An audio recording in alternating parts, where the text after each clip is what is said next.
حضور علیہ الصلاۃ والسلام کو جو معراج کا عظیم سفر کروایا گیا یہ جسمانی تھا۔ جی ہاں، معراج النبی صلی اللہ علیہ وسلم اظہار نبوت کے 11ویں سال واقع ہوا، یعنی کہ ہجرت سے 2 سال پہلے۔ اس وقت آپ علیہ الصلاۃ والسلام اپنی ہمشیرہ ام ہانی کے گھر آرام فرما رہے تھے کہ جبریل آئے۔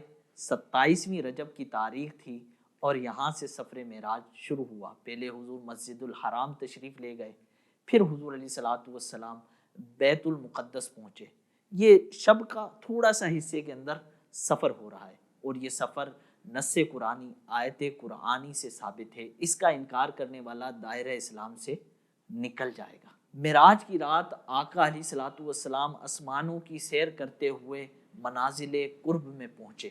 یہ حصہ معراج کا احادیث صحیحہ معتمدہ مشہورہ سے ثابت ہے، کیونکہ حضور نبی رحمت صلی اللہ علیہ وسلم نے خود ہی ارشاد فرمایا کہ بے شک اللہ تعالیٰ نے موسیٰ علیہ الصلاۃ والسلام کو دولت کلام بخشی اور مجھے اپنا دیدار عطا فرمایا، مجھ کو شفاعت کبریٰ اور حوض کوثر سے فضیلت دی گئی۔ حضرت ابن عباس رضی اللہ تعالیٰ عنہ فرماتے ہیں کہ بے شک محمد صلی اللہ علیہ وسلم نے 2 بار اپنے رب کو دیکھا، ایک بار سر کی آنکھوں سے یعنی کہ جسمانی طور پر، اور ایک بار دل کی آنکھوں سے۔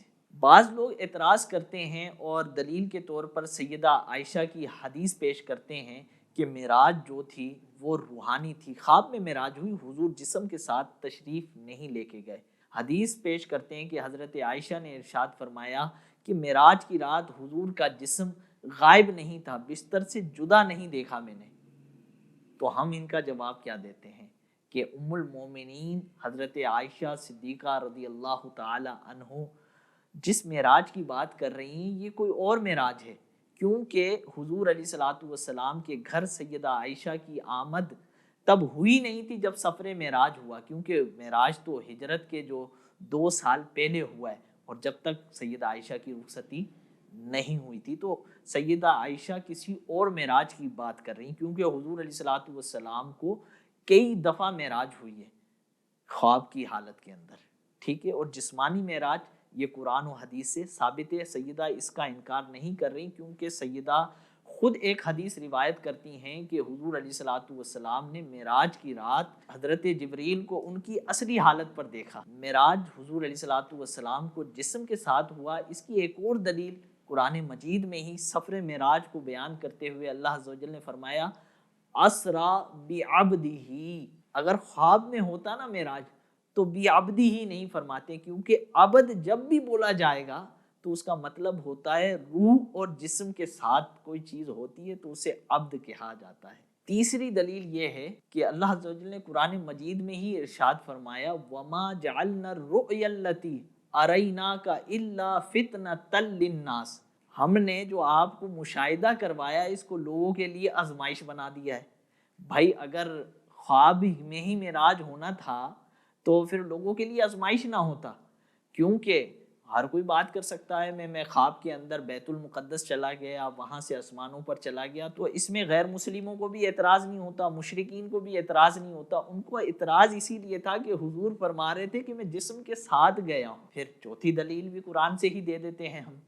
اللہ تعالیٰ نے سفر معراج میں حضور علیہ الصلاۃ والسلام نے جو اپنے رب کا دیدار کیا اس کو بطور تعریف بیان کرتے ہوئے رب فرماتا ہے ما زاغ البصر وما طغی، یعنی کہ حضور علیہ الصلاۃ والسلام نے اس طرح دیکھا کہ آپ علیہ الصلاۃ والسلام کی جو آنکھیں ہیں نہ تو پھریں اور نہ ہی حد سے آگے بڑھی۔ تو یہ دلیلیں ہیں، اور بھی بہت ساری دلیلیں ہیں۔ جمہور علماء اہل سنت کا یہی موقف ہے کہ جسم کے ساتھ تھا معراج، صرف خواب نہیں تھا۔ اس پر قرآن بھی دلیل ہے، احادیث صحیحہ بھی دلیل ہیں، اور صحابہ تابعین تبع تابعین کا گویا کہ ایک اجماع چلا آ رہا ہے، اتفاق چلے آ رہا ہے۔ تو آج کوئی اٹھے 1400 سال بعد کہ یہ ایسے نہیں تھا، تو بھائی کیا تمہاری عقل ان سب سے زیادہ ہے، صحابہ سے زیادہ ہے؟ بلا وجہ کے اعتراض کر کر امت میں فتنے نہ ڈالو، خدا کا خوف کرو۔ حضور نبی رحمت صلی اللہ علیہ وآلہ وسلم کے معجزات کی تعداد بہت زیادہ ہے۔ حضور علیہ الصلاۃ والسلام کے بڑے معجزات میں اور عظیم الشان معجزات میں، عقل کو حیران کر دینے والے معجزات میں سے ایک معجزہ سفر معراج ہے۔ سفر معراج کو علماء کرام نے 3 حصوں میں تقسیم کیا ہے۔ پہلا حصہ فرش سے فرش تک کی معراج ہے، یعنی کہ بیت الحرام سے مسجد حرام سے بیت المقدس تک کی جو معراج ہے یہ ہے فرش سے فرش تک کی معراج۔ جی ہاں، یہ معراج قرآن کریم سے بھی ثابت ہے۔ اگر کوئی اس حصے کی معراج کا انکار کرتا ہے تو وہ دائرہ اسلام سے خارج ہو جائے گا۔ علماء کرام فرماتے ہیں کہ معراج کا جو دوسرا حصہ ہے وہ ہے فرش سے عرش تک کی معراج، یعنی کہ بیت المقدس سے جو اب سفر شروع ہوا ہے عرش تک، یہ حضور علیہ الصلوۃ والسلام کی معراج کا دوسرا حصہ ہے۔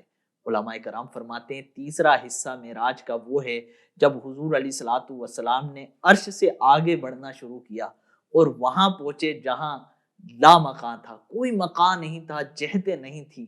جی ہاں، پھر حضور علیہ الصلوۃ والسلام نے اپنے سر کی آنکھوں سے، ظاہری آنکھوں سے اپنے رب کا دیدار کیا، کلام کا شرف حاصل کیا۔ اس سفر معراج کے 3 حصوں میں 10 منزلیں بھی آئیں، یعنی کہ پہلی منزل پہلا آسمان، دوسری منزل دوسرا آسمان، اس طرح 7 منازل تو 7 آسمانوں کی ہو گئی۔ 8ویں منزل آئی سدرۃ المنتہا۔ جی ہاں، سدرۃ المنتہا۔ اس کے بعد مقام مصطفیٰ آیا جہاں حضور علیہ الصلوۃ والسلام نے قلم قدرت کے چلنے کی آواز سنی۔ پھر 10ویں منزل عرش اعظم تھی، اور یہ ایک عظیم سفر تھا جو حضور علیہ الصلوۃ والسلام نے اس سفر میں جنت و دوزخ کا مشاہدہ کیا، عذاب میں مبتلا اشخاص کو دیکھا، آ کر صحابہ کو بتایا، اور کفار نے اس کا انکار کیا، سب سے پہلے صدیق اکبر نے تصدیق کی۔ یوں یہ پورا سفر معراج علماء کرام نے اس کو بیان کیا، احادیث سے، قرآن سے یہ ثابت ہے۔ نماز مومن کی معراج ہے۔ حضور نبی رحمت صلی اللہ علیہ وسلم نے سفر معراج میں بھی 3 جگہ نماز ادا فرمائی۔ پہلی جگہ حضور علیہ الصلوۃ والسلام سفر معراج کرتے ہوئے مکے سے بیت المقدس جاتے ہوئے مدینہ منورہ جب آیا تو ادھر آپ نے 2 رکعت نماز ادا فرمائی۔ یہ وہ جگہ تھی، ادھر نماز پڑھنے کی حکمت کیا تھی؟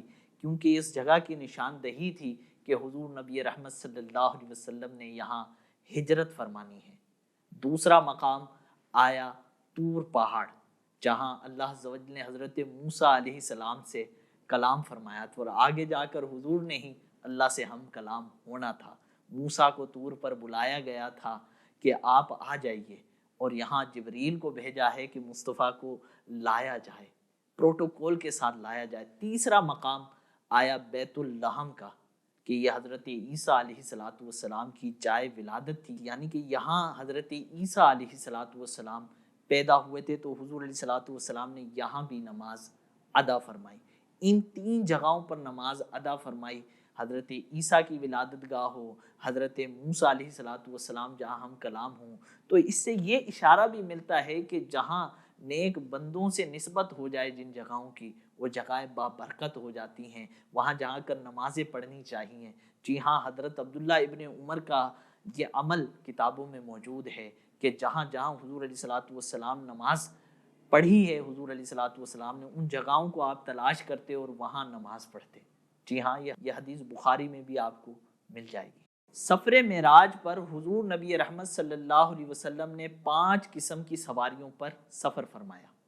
مکے سے بیت المقدس تک کا جو سفر تھا وہ حضور نبی رحمت صلی اللہ علیہ وسلم نے براق پر فرمایا۔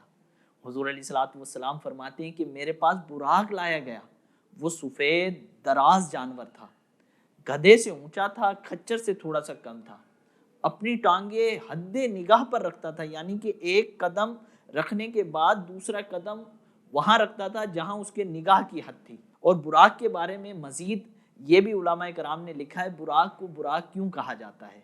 براق بنا ہے برق سے، مانا ہے بجلی، چمکدار، سفیدی، کیونکہ اس کی رفتار بجلی کی طرح تیز اور وہ چمکدار سفید رنگ کا تھا، اس لیے اسے براق کہا جاتا ہے۔ اور بیت المقدس سے پہلے آسمان تک کا جو حضور نبی رحمت صلی اللہ علیہ وسلم نے سفر ارشاد فرمایا وہ تھا نور کی سیڑھیوں پر۔ پہلے آسمان سے 7ویں آسمان تک کا سفر حضور نبی رحمت صلی اللہ علیہ وسلم نے فرشتوں کے بازوؤں پر کیا۔ یہاں بیت المعمور تھا۔ بیت المعمور 7ویں آسمان میں عرش کے سامنے کعبہ معظمہ کے بالکل سیدھ میں، سمجھیں کہ یہ ایک قبلہ ہے جہاں فرشتے حاضر ہوتے ہیں روزانہ 70,000 طواف کرتے ہیں، نماز پڑھتے ہیں، اور پھر کبھی دوبارہ لوٹنے کا انہیں موقع نہیں ملتا۔ پھر ساتویں آسمان سے سدرۃ المنتہا تک کا جو سفر تھا وہ حضور نبی رحمت نے جبریل علیہ الصلوۃ والسلام کے بازوؤں پر کیا۔ سدرۃ المنتہا کیا ہے؟ یہ ایک نورانی بیری کا درخت ہے جس کی جڑ چھٹے آسمان پر اور شاخیں ساتویں آسمان کے اوپر ہیں۔ اس کے پھل مقام حجر کے مٹکوں کی طرح بڑے بڑے ہیں۔ مقام حجر ایک جگہ کا نام ہے، تو اس کے مٹکے بڑے بڑے ہوا کرتے تھے، تو اس سے ہی تشبیہ دے دی گئی۔ اور اس کے پتے ہاتھی کے کانوں کی طرح ہیں، یعنی کہ وہ بھی بڑے بڑے ہیں۔ پھر سفر شروع ہوتا ہے سدرۃ المنتہا سے مقام قاب قوسین تک۔ یہ سفر حضور علیہ الصلوۃ والسلام نے رف رف پر کیا۔ جی ہاں، یہ سفر ان 5 قسم کی سفاریوں پر مکمل ہوا۔ پھر حضور علیہ الصلوۃ والسلام لا مقام پر پہنچے، جہاں اللہ تعالیٰ نے آپ کو شرف کلام بخشا۔ آپ نے اللہ عز و جل کی زیارت کی، سر کے آنکھوں سے دیدار کیا، اور یہ سفر معراج مکمل ہوا۔